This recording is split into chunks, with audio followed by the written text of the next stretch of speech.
સવારમાં ગામડાનો માહોલ જુઓ કેટલો મસ્ત છે, બધા પક્ષી બોલે છે, પાછળ જુઓ અહીંયા મંદિર છે તો ત્યાંથી ને ભજન સવારના વાગે છે અને વાતાવરણ એકદમ ઠંડુ છે, બહુ મસ્ત.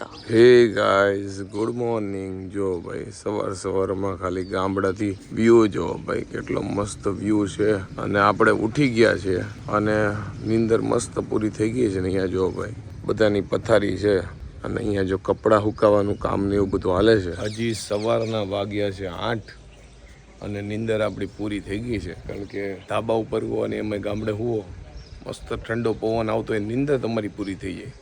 આ તો 8 વાગે બાકી 6 વાગે ઉઠન તોય નીંદર પૂરી થઈ જાય. જો સવારનો નાસ્તો કરવા માટે બધા બેસી ગયા છે. જો હાલો બા તમે નાસ્તો કરવા. બા ધ્યાન રાખે, બા પેલા નાસ્તો કરી લીધો કા બા. જો બધા ચાલુ થઈ ગયા છે. જો ભાઈ આ છે અમારા ગામનું પાદર અને જો ભાઈ આ છે ગામનો ગેટ, આની અંદર ગામ છે અને આ છે મેન રોડ. આ બાજુ એવું લીલિયા અને આ બાજુ એવું સલડી. જો ભાઈ આ છે અમારા ગામનો ચોરો. આ છે અમારી ગામની શેરીઓ. નાના હતા ને ત્યારે બહુ રખડ્યા હો અમે આ શેરીઓમાં જ રેમાં છીએ. ભર તડકામાં જો ભાઈ ધાબે આટા મારું છું કારણ કે નીચે તો નેટવર્ક જ નહીં આવતું. કાંઈ પણ સોશિયલ મીડિયામાં કામ હોય યા તો મોબાઈલ રિલેટેડ કામ હોય નેટવર્કનું તો ધાબે આવવું પડે, નીચે તો હાવ સુન. જો ભાઈ ગામડાનું ઘર છે ને ટોપ એંગલથી બતાવી દઉં. જો સામે ફરજો છે, પછી વચ્ચે ફળિયું છે અને અહીંયા જો ભાઈ નીચે બધી રૂમો છે. આ છે ટોપ એંગલ. જો અમારા ઘરની સામે છે ને પોપટ બાપાનું ઘર છે અને પેલા છે ને અમે નાના હતા ત્યારે વાવેલું નહોતું, અહીંયા છે ને મેદાન હતું તો એટલું ક્રિકેટ રમવા છે ને આ ઘરમાં કે વાત જવા દો. જો એ છે કે ઓલા પણ રહી છે આખું ખાલી હતું ત્યારે. આ જે આખી શેરી દેખાય ને આ શેરીમાં અમે નાનપણમાં એટલું રખડ્યા છીએ, ક્રિકેટ રમ્યા છીએ અને અમારી બેઠક હતી આ બધી.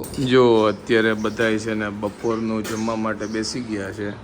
હાલો હવે જમી લઈએ. મહેમાન જમજો હરખું. હાલો જમી લ્યો બધાય. બપોરે 2 કલાક ભયંકર સૂઈ ગયો તો કઈ ખબર જ નથી કે કોણે આજુબાજુમાં સૂતું છે, જાગ્યું છે, દરવાજો કોઈ ખોલ્યો કે નહીં. પછી જાડોએ મને ફાઇનલી ઉઠાડ્યો કે ઉઠ હવે કે નકર રાતે પછી નીંદર ન આવે. પાછો ધાબે આવ્યો છું નેટવર્ક માટે. જોઈએ હવે તો આપણા ઘરની લીંબોડી છે, જો કેટલા લીંબુ આવ્યા છે, ભરચક લીંબુ આવ્યા છે. ડાળિયા લીંબુ છે પણ મને લાગે હજી કાચા હોય ને એવું લાગે છે. અત્યાર સુધી એવું હતું કે સિટીમાં છે ને કાર પાર્કિંગના પ્રોબ્લેમ હતા પણ દિવાળી એટલું પબ્લિક છે ને સિટીમાંથી ગાડીઓ લઈને આવે છે ને કે અત્યારે મારી ગાડી મૂકવાની લિટરલી જગ્યા નહોતી એટલે હું છે ને મારા ફાઈની ઘર છે ને ત્યાં મૂકવા ગયો હતો. તો ગામડે આવ્યા છે ને આપણે જો બધા પ્રોગ્રામ જ કરવાના. કાલ ભજીયાનો પ્રોગ્રામ હતો ને આજે જો પાવભાજીનો પ્રોગ્રામ છે. અમદાવાદથી ને સુરતથી ને બધા જો રાજકોટથી ને બધા મહેમાન આવ્યા છે અને જો અત્યારે ડુંગળી કાપી છે. ચાલો બધા પાવભાજી ખાવા બની જાય. તમે આવશો ને ત્યાં સુધી પાવભાજીની સરસથી તૈયારી ચાલુ. હા જો આજે મહેમાન ને બધા જમવા માટે આવ્યા છે અને બધા જમવા બેસી ગયા છે. જો ભાજી પાવનો પ્રોગ્રામ છે. જો ભાઈ પેટ્રોલ લઈને જઈએ છે કારણ કે મહેમાન જમીન પછી ગયા ને તો એને ગાડીમાં પેટ્રોલ પૂરું થઈ ગયું એટલે ફોન આવ્યો એટલે પેટ્રોલ લઈને બધા જઈએ છે. મહેમાન ને પેટ્રોલ પૂરી દીધું છે. આ તમે પી નથી ગયા ને પેટ્રોલ? આ કાક્યું પેટ્રોલ પી ગયા તમારી. જો આજે જો ભાઈ પાછા હલડી ગામમાં છે ને આઈસ્ક્રીમ ખાવા માટે પહોંચી ગયા છીએ. જો ભાઈ બધા આઈસ્ક્રીમ ખાવાનું ચાલુ કરી દીધો છે અને જો અમારી મંડળી જામી ગઈ છે, બેઠા છે. અડધા લોકોએ ગોલા ઓર્ડર કર્યા છે, અડધા આઈસ્ક્રીમ. જો ભાઈ આઈસ્ક્રીમ પછી છે ને આ લોકોએ ગોલાનું ચાલુ કરી દીધું છે અને ઘર માટે જો પાર્સલ લઈ લીધું છે. હવે જઈએ. જો ઘર માટે છે ને આઈસ્ક્રીમ પાર્સલ લઈને આવ્યા હતા એટલે બધા જો ઘરવાળા ખાય છે. આ બધું જો કાકાની બધા ખાય છે. સવારના વાગ્યા છે 8 અને ફાઇનલી આપણે ભાઈ ઉઠી ગયા છીએ. ઉપર ધાબે હોઈએ ને તો તડકો માથે આવે ને એટલે નીંદર ઉડી જાય અને અહીંયા તો જો કે 8 વાગે રોજ આપણે ઉઠી જવી છીએ. અંદર મસ્ત કમ્પ્લીટ થઈ ગઈ છે. હાલો હવે આજનો દિવસ ચાલુ કરીએ. Good morning. તો આજે આપણે જવાનું છે હનાળા. ગોઢાવદરથી હનાળા જવાનું છે. પાયલનું ગામ છે. અહીંયા પાયલના હુરાપુરા બાપા છે તો દર્શન કરવા માટે જવાનું છે. તો ફઈની અમે ગાડી મૂકી છે કારણ કે પાર્કિંગના થોડાક ઇસ્યુ હતા. અહીંયા ગામડે બહુ ગાડી આવી છે ને એટલે તો ગાડી લેવા જાવ છું ને પછી હું પાયલ નીકળી. નાના હતા ને ત્યારે આની ઉપર બહુ રેમો. આને અમે હાથી કહેતા, હવે ખબર નહીં શું કહેવાય આને. હાથી કહેતા હાથી. ગામડે આ જે થાંભલા કહેવાય ને એની ઉપર નાના હતા ને ત્યારે બહુ ચડ્યા કારણ કે બીજું કઈ રમવાનું હતું નહીં, મોબાઈલ ને એવું, તો આની ઉપર ચડતા. જો ભાઈ ગાડી લઈને આપણે નીકળી ગયા છીએ હનાળા ગામ બાજુ કારણ કે જાડુના હુરાપુરા બાપા હનાળા ગામમાં છે એટલે અહીંયા દર્શન કરી લઈએ. હું કેવું જાડુ? સુરાપુરા દાદાના દર્શન કરવા જવાના છે. અત્યારે અમે જઈએ છીએ મહેતા ખંભાળિયા વાડીવાળા દાદાને પગે લાગવા માટે, હનુમાન દાદાને પગે લાગવા. હા, અત્યારે આપણે જવાનું વાડીવાળા દાદાને. હા, ઓકે ભાઈ, આજે દર્શન કરવાનો દિવસ છે, બધે દર્શન કરવાના. જો ઊન જાડુ ફાઇનલી વાડીવાળા દાદા પહોંચી ગયા છે અને ભીડ જો ભાઈ, આખું પાર્કિંગ છે ને પેક છે. હજી બધા આવે છે ને અમે જો આવ્યા હજી.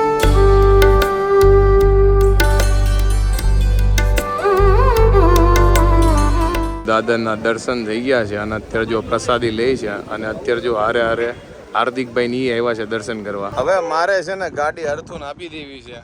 હું થાકી ગયો. અર્થુ તું ચલાવી લઈ ને તો વાંધો નહીં. તાર પાસે લાયસન્સ તો હશે ના લાયસન્સ છે નહીં તાર હકાવવાની.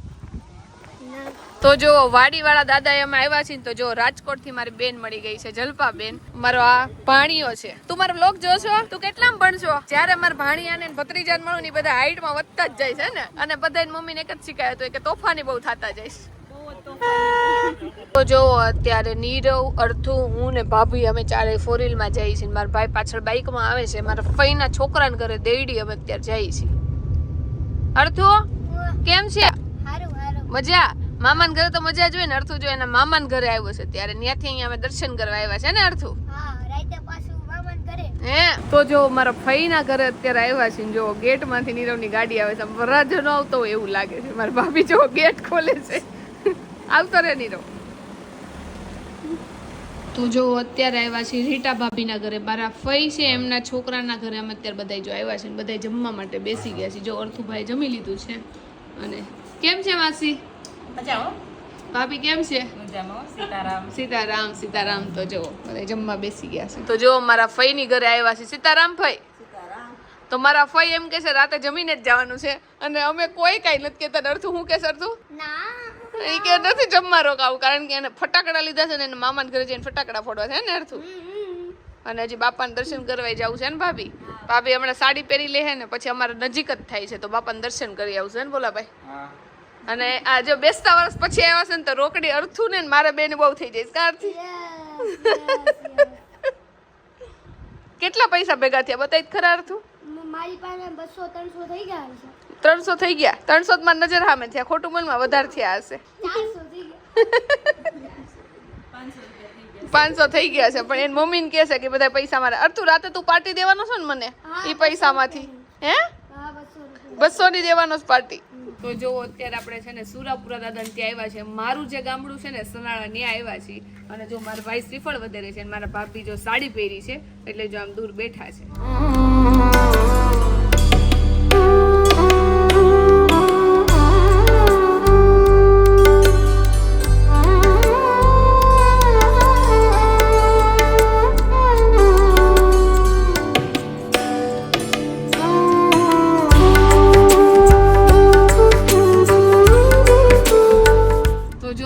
ગામડે આવ્યા છીએ અને અહીંયા છે ને ગામડે આવીને મજા આવી જાય કારણ કે જૂની બધી છે ને યાદો તાજા થઈ જાય ને હરતું. પણ આ વખતે અમારા ગામડે છે ને મારા ભાભી તે એના પિયર આવ્યા છે અને હું મારા સાસરે આવી છું. અમારા ગામડે અમારા ઘરે કોઈ અત્યારે નથી એટલે રોકાવાનું નથી. પણ આજુબાજુ મારા ફોઈ ને કાકા ની બધા રહે છે ને તો એના ઘરે જાય છે ને અહીંયા જો મારા ભાઈના બધા બહુ બધા ફ્રેન્ડ મળી જાય છે તો ગાડી અમે 2-2 મિનિટ ઊભી રાખી છે કારણ કે અમારા ફ્રેન્ડ્સ એટલે કે મારે મળવું છે. તો જો ગાડી અત્યારે ઊભી છે ને બધાને મળે છે. તો અત્યારે જો ભાયાવદર મારા કાકા ને એની આવ્યા છે. કેમ છે બા સીતારામ? સીતારામ બા. કેમેરો આવે એટલે બધા બા ચોટી જાય. કેમ છે કાકી? સીતારામ. કેમ છે કાકી? સીતારામ. તો જો બધા ભાઈઓ ને બધા બેઠા છે. ભાભી તમને સારું છે ને? તો ગામડે છે ને બધા અમે આવું મસ્ત તુલસી ક્યારા જેવું છે ને જોયું અગરબત્તી મૂકવાનું સ્ટેન્ડ. તો આપણે જો અહીંયા ચોકી દુકાન નથી ત્યાં લેવા માટે આવ્યા છીએ. 2 લઈ છે કાપડી હાટું અને અહીંયાથી આપણે અંકિતાબેન ના ઘરે જવાનું છે તો એના હાટું તમે એક લઈ છે. મારા ભાભી એના હાટું તમે 2 લીધા છે. તો જો અત્યારે મારા ફઈ ના ઘરે આવ્યા છીએ વાવડી અને મારા ફઈ જો ખેડૂત છે તમને પાછળ દેખાતું હશે. જો સિંગ વાવી હતી ને આ વખતે એટલે સિંગ ના પાછળ છે ને અહીંયા જો બધું ભરીને મૂક્યું છે. અને અર્થુ ને જો આની પાસે આની યાર ક્યારનો રમે છે. તો નામ શું છે? જુલી. જુલી છે જો જુલી. અને અહીંયા આંબો છે જો આ ટ્રેક્ટર નો કહેવાય આને શું કહેવાય નહીં તને ખબર છે? મને તો ભૂલાઈ ગયું. સનેડો હા જો સનેડો કહેવાય જો સનેડો હોતા ને અહીંયા પડ્યો છે તો ફોટા નથી પડાવવા સનેડા બે ના ના મારે આને રમવાનું એને આને રમાડવી છે જુલ્લી છે એના તો જો મારો ફઈન્યા શાક ચાપડીનો પ્રોગ્રામ છે અને મેં બધું બહાર જો ગોઠવીને રાખ્યું છે તો સલાડ અહીંયા મૂકી દીધા છે કોબી ટમેટા કાકડી મરચાં ને અહીંયા જો કાંદા સુધારાય છે પણ હવે અમને એવું લાગે છે કે ઉપરથી સ્લેટ છે ને છાંટા પડતા હોય ને એવું લાગે છે એટલે આ બધું છે ને અહીંયા લઈ જવું પડશે પેલા ફઈ એમ જ કીધું તું કે અંદર જમીએ પંખા નીચે પણ મેં કીધું ના અહીંયા કુદરતી પવનમાં જમવાની મજા આવે અહીંયા અમે ગમે ત્યારે આવીને આવું જ થાય પેલા તો અમે છે ને અહીંયા હુતા હતા ને તો અડધી રાતે અમારે અંદર જવું પડ્યું બોલો વરસાદની સિઝન નહોતી ને તોય વરસાદ આવ્યું હતું એટલે મને લાગે આ લોકોને ખબર પડી જતી લાગે પાયલ ને બાર ફળિયા બેવું છે ને એટલે નથી બેહવા દેવી જો છાટા પડે જરીક જરીક હાલો ફટોફટ અંદર લઈ લઈ તો બધાય જો જમવા માટે બેસી ગયા છે જો એકદમ વરસાદ રહી ગયો છે પડ્યો નથી એટલે અહીંયા જમવાની મજા આવશે જો બધાએ ચોળી નાખ્યું છે જો મોજે મોજ છે ભાઈ સીતાફળ લઈ આવ્યા છે અને જો ભાખરી હોતન છે જેને ભાખરી ખાવી અને ભાખરી નીરવ અને ફુવા બે ભાખરી ખાઈ છે આપણે બધાએ બાટી ચોળી નાખી છે જો આપણે બાટી મસ્ત ચોળી નાખી છે શાક આપણું ગરમા ગરમ છે મોડું બહુ થતું કા તો જો ફટોફટ ગરમા ગરમ શાકમાં બધા જમવા બેસી ગયા છે હાલો બધા જમવા અર્થો ભાઈ તને હે ઈ પૂછે છે ઈ કે આ જુલીન નથી જમવા બેસવાનું તાર બાજુ બેસાડ દે હે તો કઈ નહીં હાલો બધાય ગામડાની મોજમાં હાલો જમવા જો બધાય ગામતરા કરીને પાછા આવી ગયા છે ગોઢાવદર હવે ગોઢાવદરમાં હોઈ જઈએ